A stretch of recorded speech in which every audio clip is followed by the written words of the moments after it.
জীবন থেকে বলছি, হয়তো আমার, না হয় আপনার। একটি বাস্তব সত্য কি জানেন? নিশ্চুপ হয়ে তাকিয়ে থাকতে থাকতে জীবনে একটা বড় সত্য বুঝে গেছি। অহংকার না থাকাটাই অনেক সময় আমাদের সবচেয়ে বড় দুর্বলতা হয়ে দাঁড়ায়। মানুষ যখন দেখে তুমি নরম, তুমি চুপচাপ, তুমি সহজে রাগ করো না, তখন তারা ভাবতে শুরু করে তুমি বুঝি খুবই সস্তা একজন মানুষ, রাস্তায় কুড়িয়ে পাওয়া একজন মানুষ।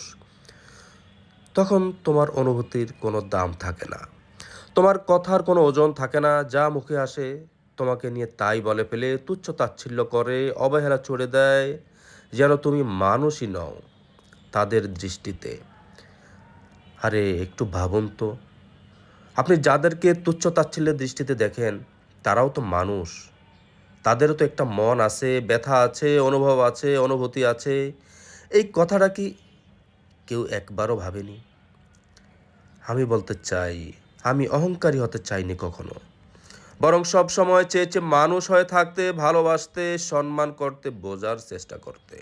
কিন্তু সময়ের সাথে সাথে বুঝেছি সবাই এই নম্রতাকে সম্মান করে না। কেউ কেউ এটাকে সুযোগ হিসেবে নেয়। তুমি যত চুপ থাকো তারা তত বেশি কথা বলে, তত বেশি আঘাত করে। তুমি যত সহ্য করো তারা তত বেশি তোমাকে নিয়ে বাজে মন্তব্য করে। আর তুমি যদি একবার কষ্ট পাও, তখন তারা বলে তুমি এত সেনসিটিভ। আসলে সমস্যা আমাদের অনুভূতিতে না, সমস্যা মানুষের বিবেকে। যারা নিজের আচরণে নিজেই মানুষ হওয়ার প্রমাণ দিতে পারে না, তারাই অন্যকে নিয়ে মানুষ ভাবতে ভুলে যায়। অহংকার খারাপ, একথা ঠিক, কিন্তু নিজের আত্মসম্মান না থাকলে মানুষ তোমাকে পায়ের নিচে ফেলে দেয়। নিজের সীমারেখা না টানলে মানুষ তোমাকে খেলনা বানিয়ে নেয়।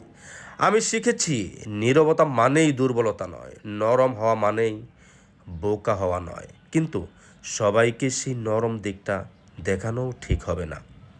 কিছু কিছু মানুষ আছে যাদের সামনে শক্ত হয়ে দাঁড়াতে হয়, নিজের সম্মান রক্ষা করতে হয়, কারণ সবাই ভালোবাসার মর্ম বুঝে না।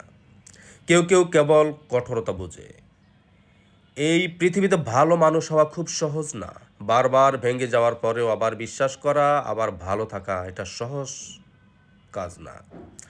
তাই আজ নিজেকে একটা কথা বলি, ভালো থাকবো নিজের সম্মান নিয়ে, নম্র থাকবো, কিন্তু দুর্বল হয়ে নয়।